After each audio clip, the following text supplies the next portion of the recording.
আসলে আমি যেই লাইনটায় কাজটা করি, মানুষের খেদমত করি, আল্লাহর নাম লইয়া আল্লাহর কাছে শুকরিয়া, অশেষ শুকরিয়া। আমার আল্লাহ হারামের কাছ থেকে দূরে রাখছে। হ্যাঁ, এখানে ভালো ইনকাম হয়, আমি তো হারামের কাছ থেকে দূরেই থাকি। না, ভালো ইনকাম হইলেও সেটা আমি খাই না, সেটা আমি মানুষের কাছে বিলেই দিই।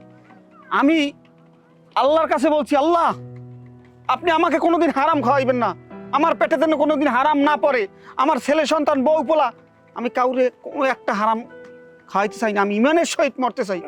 আল্লাহ আল্লাহ করিয়া ইমানের সহিত মরতে আল্লি হয়। না, হ্যাঁ পারবেন, আপনি যে কাজ করেন হ্যাঁ, আপনি ইমানের সহিত মরতে পারবেন, আমি সমস্যা হইবে না। জি জি জি।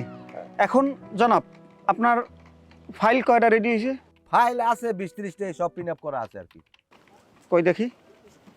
এখন টাকাগুলো কই? টাকা আমি আপনার অ্যাকাউন্টে দিয়ে দেবো, মানে আমি একটু পরে বের হইয়া, হ্যাঁ আমি যে আপনার অ্যাকাউন্টে দিয়ে দেবো, মানে সমস্যা হবে না আপনার সাথে যেটা